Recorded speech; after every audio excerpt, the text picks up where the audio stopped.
Delhi-based eyewear brand Lenskart has become India's second biggest eyewear firm, and this in a span of just 6 years. From Ratan Tata to Chris Gopalakrishnan, the co-founder of Infosys, big daddies of the business world are investing heavily into the startup, which is adopting diverse distribution channels to make its products available both online as well as offline.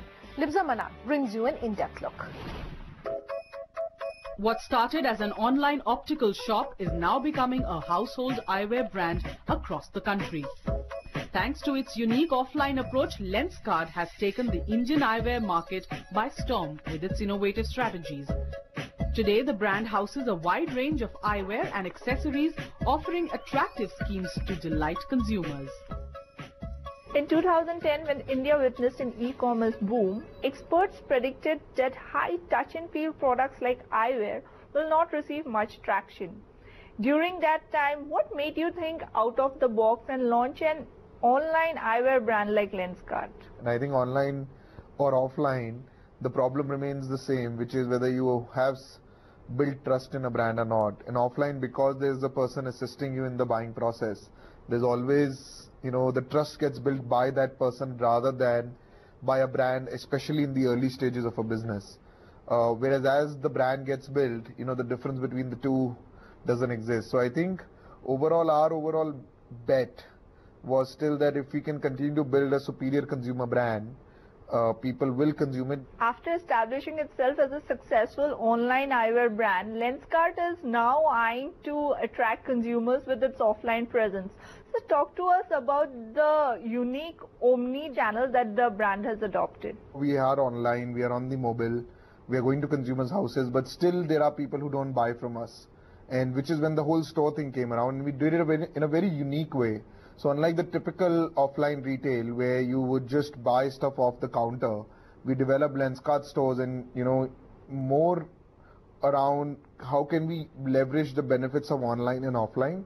So our stores really became places where people can come, experience our brand, interact with our people so that they can build trust, they can help them make the selection, and then they can book an order online and the specs would get delivered to their house just like any other order. Lenskart has recently raised 400 crore investment from big daddies of the business world like Ratan Tata and Chris Gopalakrishnan.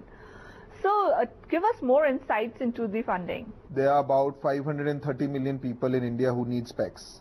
About only 25% of those, which is 170 million, end up wearing a pair of specs. So still about 350 million people, which is pretty much the size of population of North America today, need a pair of specs in India.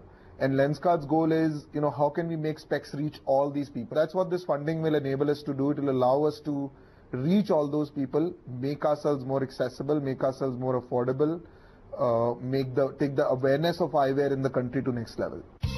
Lenskart boasts of giving the lowest cost for the best quality, as the products are delivered directly to the consumers, eliminating any extra costs. This eyewear brand uses German robotic technology to ensure zero human error, manufacturing high-quality lenses with precision and efficiency at affordable prices. When it comes to eyewear, quality is the only focus for any buyer. Being an online platform, how do you convince consumers about your quality, and what steps at Lenskart do you take to ensure high quality products? So from a quality perspective, we have done a lot of innovation around frames. There's been problems around the quality of lenses in India. Almost every lens we sell on Lenskart is anti-reflective coated. Then we spend a lot of time figuring out what is the right thickness of the lens for the consumer.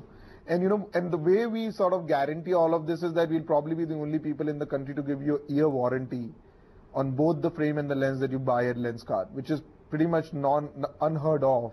Within a span of 6 years, the brand has witnessed phenomenal response from consumers. Today, how strong is your focus on marketing to retain the traction of consumers? So our marketing is really just about creating enthusiastic customers. And the mantra is really that saying we will do whatever it takes to make you happy. The brand also aims to boost employment in India with its skill development and women entrepreneurship programs. So tell us more about it. The government has been talking about skill development. So we started training people on, using our machines to running stores and people who had no optics background. And as we realized that the government of India has launched Stand Up India, which is a women program, and they would facilitate loans.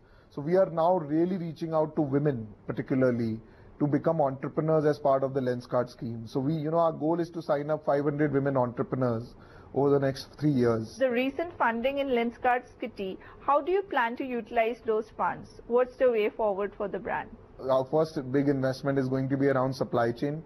We're shipping close to about 5,000 spectacles a day. We want to go to 20,000. The second biggest investment is going to be in people. So you just started, hiring a lot more people, and more than quantity, it is really about figuring out, how do we get some of the best talent in optics, which is a very, very complex field, into the country. So we're bringing a lot of talent from outside India to figure out how we can develop some of the best eyewear in the world.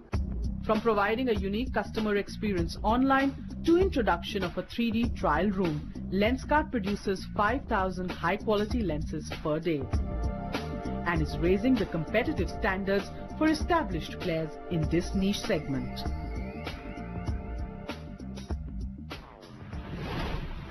In a city like Lucknow, kebabs are available at every street corner. So how does one kebabi eatery ensure its patronage over its competitors, and that too when it is in the city of Nawabs? Pooja Jain finds out. She was in Lucknow. She met up with the managing director of Dastarkhan. Take a look.